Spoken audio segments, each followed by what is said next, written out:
உலகெங்கும் வாழும் ராஜ் தொலைக்காட்சி அன்பர்களே, என் நெஞ்சம் நிறைந்த நேயர்களே, உங்கள் அத்துணை பேருக்கும் உங்கள் ஆத்மார்த்த ஜோதிடர் நங்கநல்லூர் டாக்டர் பஞ்சநாதனின் இனிய காலை வணக்கங்கள். நமது இன்றைய ராசி பலன்கள் நிகழ்ச்சியிலே இன்னைக்கு நம்ம பார்க்க போவது நவம்பர் மாதம் 11ஆம் தேதி 2025ஆம் ஆண்டு பலன்களை பார்க்க போறோம். தமிழ் வருடத்தில் விசுவாவசு வருடம் ஐப்பசி மாதம் 25ஆம் நாள் செவ்வாய்க்கிழமை. இன்னைக்கு பூசம் நட்சத்திரத்தில் சந்திர பகவான் பயணம் பண்ணிட்டு இருக்கார். இன்னைக்கு பிறந்த நாள், திருமண நாள் கொண்டாடுறீங்களா? உங்களுக்கு எனது உளப்பூர்வமான வாழ்த்துக்கள். இந்த நாள் உங்கள் குடும்பத்தில் ஒரு நல்ல நாளாக இருக்க போகிறது. எதிர்பார்க்கக்கூடிய காரியங்கள் மகிழ்ச்சியாக சந்தோஷமாக நடக்க போகுது. மேஷராசி என்பர்களே, இந்த மேஷராசிக்காரர்களுக்கு சுகஸ்தானத்தில் சந்திர பகவான் போகிறார். ஒருத்தர் சந்திக்கிறோம். சந்திச்ச உடனே நல்லா இருக்கீங்களா, சுகமா இருக்கீங்களா அப்படின்னு கேட்குற பழக்கம் இருக்கு பாருங்க. நம்ம ஜாதகத்தில் சுகஸ்தானம் நன்றாக இருந்தால்தான் வாழ்க்கை சுகமா இருக்கும்.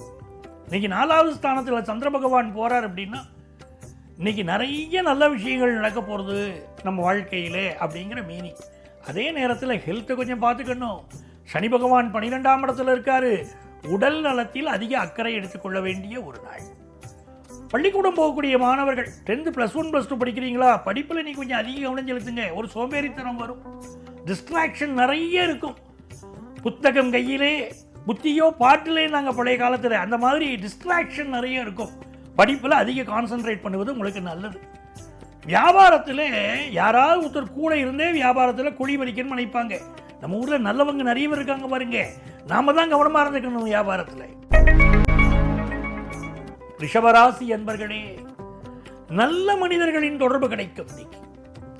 சந்திர பகவான் 3ஆம் இடத்துல இருக்கார், சனி பகவான் 11ஆம் இடத்துல இருக்கார். இன்னைக்கு வேலைக்கான ஒரு இன்டர்வியூ அட்டெண்ட் பண்ணுவோம், அங்க ஒரு நல்ல மனிதர் இருப்பார், அவரால் நமக்கு வேலை கிடைக்கும். பயணங்கள் செய்வோம். இன்னைக்கு எடுக்கிற முயற்சிகள் எல்லாம் இன்னைக்கு வெற்றி பெறப் போகிறது. புதிய வேலை கிடைக்கக்கூடிய யோகம். புதுசாக ஒரு கடனுக்கு முயற்சி பண்றோம், பேங்க் அலைஞ்சுட்டே இருக்கும், பேங்க் மேனேஜர் பாராமுகமா இருக்காருங்கிறோம். ஆனால் இப்போ பேங்க் லோன் கிடைக்கக்கூடிய ஒரு நல்ல யோகம் உங்களுக்கு உண்டு. இளைய சகோதரர் வகையில் உங்களுக்கு இருந்த பிரச்சனைகள் இப்போ நிவர்த்தி ஆகும். திருமண விஷயம் கை கூடணுமே சார், கல்யாணம் தான் சார் பெரிய மேட்டராக இருக்கு, அது கை கூடுமா? என்ன இது இப்படி ஆகிறது? கல்யாண விஷயத்தில் மட்டும் பொண்ணு கிடைக்க மாட்டேங்கிறது. அழகான பொண்ணு வேணும்னு நினைச்சோம், அறிவான பொண்ணு வேணும்னு நினைச்சோம், கடைசியில் பொண்ணு சாதாரண பொண்ணே கிடைக்க மாட்டேங்கிறது அப்படிங்கிற சூழ்நிலை இன்னைக்கு நல்லபடியாக இன்னைக்கு திருமணத்துக்கு வரணும் கூடி வரும். இது ஒரு நல்ல மிதுன ராசி என்பர்களே, இது ஒரு மகிழ்ச்சியான நாளா உங்களுக்கு இருக்க போறது. சந்திர பகவான் 2ஆம் இடத்துல இருக்கார், குரு பகவான் 2ஆம் இடத்துல இருக்கார். உங்களுடைய பேச்சுக்கள்ல உலகம் மயங்கும். உங்களை தலைமை பொறுப்புக்கு பலர் அழைப்பார்கள். ஒரு அசோசியேஷனா உங்களை தலைமை பொறுப்புக்கு கூப்பிடுவார். முக்கியமான பொறுப்புகள் உங்களுக்கு வந்து சேரும். அதே நேரத்தில் வயத்துல மட்டும் ஒரு பிரச்சனை இருந்துருக்கும். மகிழ்ச்சியான பல விஷயங்கள் உங்க வாழ்க்கையில நடக்கும். பிசினஸ் ரீதியாக ஒரு பெரிய வெற்றி கிடைக்கும். குடும்பத்தில் சந்தோஷமான விஷயங்கள் உண்டு. பிள்ளைகள் வாழ்க்கையில் ஒரு முன்னேற்றம் இருக்கும். மனைவி மக்கள் ஆதரவாக இருப்பார்கள். இப்படி எல்லா வகையிலும் நல்ல நாளாக இருக்கே, அற்புதமான நாள். கடகராசி என்பர்கள், கடகராசிக்காரர்களுக்கு இன்னைக்கு ஞான சம்பந்தருடைய கோளறுபதிகம் படிக்கிறோம்.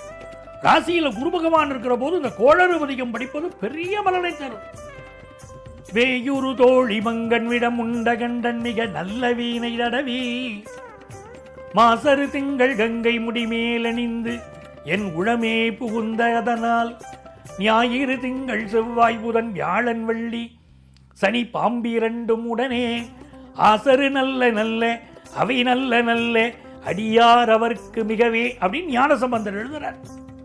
அந்த கோளறுபதிகத்தை யாரு ஒருத்தர் தினந்தோறும் படிக்கிறாரோ வாழ்க்கை ரொம்ப நல்லா இருக்கும். இன்னைக்கு குடும்பத்தில் பெரியவர்களின் ஆசீர்வாதம் கிடைக்கும். நல்ல தனலாபம் ஏற்படும். எடுத்த காரியங்களில் வெற்றி கிடைக்கும். உங்கள் பேச்சுக்கு மதிப்பு மரியாதை கூடும். உங்கள் பிள்ளைகளுக்கு நற்பெயர் கிடைக்கும். சொத்துக்கள் வாங்கும் யோகம் உண்டு. பிசினஸ் லாபகரமாக. சிம்மராசி என்பர்களே, நிறைய பேருக்கு இன்னைக்கு கல்யாண செய்தி கூடி வரப்போறது. எப்பங்க கல்யாணமோ, எப்போங்க நடக்கும் அப்படிங்கிறவங்களுக்கு இப்போ நடக்குங்க, இப்போ கூடி வந்துருச்சுங்க அப்படிங்கிற நல்ல செய்தி வரப்போகுது. ராசிநாதன் சூரிய பகவான் கொஞ்சம் நீச்சமாக இருக்கிறதுனால மனசுல சில கவலைகள் இருக்கும். அதே நேரத்தில் பெற்ற தாயுடைய ஆதரவு உண்டு. உங்கள் பிள்ளைகளுடைய ஆதரவு உண்டு. மனைவிட்ட மட்டும் சிலருக்கு கருத்து ஒரு மாறுபாடு இருந்துகிட்டு இருக்கும். இந்த நாள் வெளிநாட்டில் வசிக்கக்கூடியவர்களுக்கு நல்ல முன்னேற்றம் வரும். நீங்க ஒரு பிசினஸ் பண்றீங்கன்னா போட்டியாளர்கள் வருவாங்க. நீங்க ஒரு தெருவில் ஒரு வீதியில ஒரு பிசினஸ் பண்ணிட்டு இருக்கீங்க, நீங்க என்ன பிசினஸ் பண்றீங்களோ அதே கடையை போடுறதுக்கு இன்னும் 2-3 பேர் வருவாங்க. போட்டியாளர்கள் அதிகரிக்கும் நேரம். கன்னிராசி என்பர்களே, இது ஒரு மகிழ்ச்சியான நாளுங்க.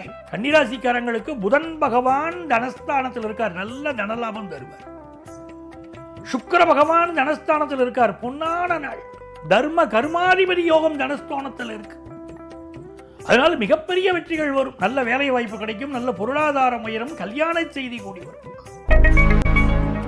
துலாம் ராசி என்பர்களே, எதிர்பார்க்கிற காரியங்கள் எல்லாம் அனுகூலமாக முடிய போகிற நல்ல நாள். மிக முக்கியமான ஒரு விஷயம், நல்ல வேலை வாய்ப்பு கிடைக்கும். எல்லா விஷயத்தையும் பிளான் பண்ணி பண்ணுவீங்க, திட்டமிட்டு செயல்படுவீர்கள். எதிர்காலத்தில் ஒரு ஹையர் எஜுகேஷன் கிடைக்கிறதுக்கு இப்பவே ப்ரிப்பேர் பண்ணுவீங்க, நல்லா உழைப்பீங்க. அந்த எஜுகேஷன் அங்கே வேணும், அது கிடைச்சா தானே வாழ்க்கையில் முன்னேற முடியும். அப்படின்னு திட்டமிட்டு உழைப்பீங்க. இந்த காலகட்டத்தில் காஞ்சி காமாட்சியை வழிபடணும் துளாராசிக்காரர்கள். அப்படி வழிபாடு செய்கிற போது பெரிய பெரிய வெற்றிகள் வரும். ஸ்ரீசக்கர பூஜை பண்ணி பார்க்கணும். ஸ்ரீசக்கர பூஜை என்பது மிக உயர்ந்தது. எங்களுடைய அப்பா இருக்கார, தினந்தோறும் அன்னபூர்ணி மேல ஸ்லோகம் சொல்லுவார். அன்னபூர்ணே சதாபூர்ணே சங்கர பிராண வல்லமே ஞான வைராக்கிய சித்தார்த்தம் மாதா அன்னபூர்ணேஸ்வரி அப்படிம்பார். அந்த அன்னபூரணி வழிபாடு செய்ய வீட்டில் அப்படி தனம் தானியம் வளர்ந்ததை நான் கண்கூடா பார்த்துருக்கேன். அப்படி அன்னபூரணி பூஜை செய்யக்கூடிய துளாராசிக்காரர்களுக்கு மிகப்பெரிய வெற்றிகள் வரும். இந்த நாள் வியாபாரத்தில் வெற்றி கிடைக்கும் நல்ல நாள். விருச்சிக ராசி என்பர்களே, மகிழ்ச்சியான ஒரு நாள். ஒரு புதுசா வேலை வாய்ப்பு எதிர்பார்க்குறீங்க, அதுக்குரிய ஆர்டர் இன்னைக்கு வந்து சேரப்போகுது. பிசினஸ் ரீதியா சில ஏற்ற இறக்கங்கள் இருந்தாலும் அதை பற்றி கவலைப்படாமல் நீங்கள் கடுமையாக உழைப்பீங்க. படிப்பில் படுசுட்டியாக வருவீங்க. குடும்பத்தில் நிம்மதி இருக்கும். குழந்தை பாக்கியம் பற்றிய நல்ல செய்தி வரும்.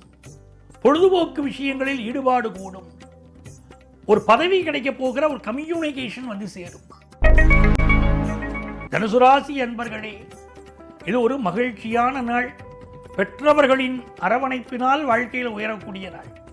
அதே நேரத்தில் சந்திர பகவான் இன்னைக்கு 8ஆம் இடத்துல போறார். பயணங்கள் செய்யக்கூடாது. அம்மாவுடைய உடல் நலத்தில் அதிக அக்கறை எடுத்துக்கணும். அப்பாவுடைய உடல் நலத்தில் அதிக அக்கறை எடுக்கணும். உயரதிகாரிகளை பகிர்ச்சிக்க வேண்டாம். வீட்டில் சில ரிப்பேர் ஒர்க் இருக்கும். எலக்ட்ரிக்கல் பொருட்கள், எலக்ட்ரானிக் பொருட்களில் ரிப்பேர் வரலாம். கொஞ்சம் பார்த்து செய்து கொள்வது உங்களுக்கு நல்லது. வியாபாரம் திருப்திகரமாக இருக்கும். மகர ராசி என்பவர்களே, ஃபினான்ஷியல் எக்ஸ்பெக்டேஷன்ஸ் எல்லாம் நீங்கள் ஃபுல்ஃபில் ஆகும். நிறைய பணவரவு வேணும், எனக்கு இருந்தால் தான் குடும்பத்தை நடத்த முடியும்னா நல்ல பணவரவு வந்து சேரும். சிலருக்கு கால்கள் சம்பந்தப்பட்ட சில பிரச்சனைகள் இருக்கலாம். எதிர்பார்க்கிற காரியங்கள் அனுகூலமாக முடியும். நல்ல தன லாபம் வந்து சேரும். பிஸ்னஸ் அனுகூலமாக இருக்கும். நல்ல பார்ட்னர் கிடைப்பாங்க. நல்ல நாள். கும்பராசி என்பர்களே, இந்த நாளில் உங்களுக்கு வருமானம் கூடும். உடல் நலத்தில் சில பிரச்சனைகள் இருக்கும். காது மூக்கு தொண்டை சம்பந்தப்பட்ட பிரச்சனைகள் சிலருக்கு இருக்கலாம். வியாபாரத்தில் நல்ல லாபமான செய்தி வரப்போகுது. திருமணத்திற்கு நல்ல வரன் கூடி வரப்போகுது. குடும்பத்தில் மகிழ்ச்சியாக இருக்கக்கூடிய நல்ல நாள். உடல் நலத்தில் இன்னும் கொஞ்சம் அக்கறை எடுத்துக்கிடணும். மீனராசி என்பர்களே, நல்ல குழந்தை பாக்கியம் கூடி வரும். தொழில் வளம் சிறப்பாக இருக்கும். எதிர்பார்க்கிற காரியங்கள் அனுகூலமாக முடியும். குடும்பத்தில் சந்தோஷமான விஷயங்கள் உண்டு. நல்ல வேலை வாய்ப்பு கிடைக்கும். உயரதிகாரிகளினால் பாராட்டப்படுவீர்கள். நல்ல நாள். அன்பர்களே, நாளைய பதிவில் மீண்டும் சந்திப்போமா?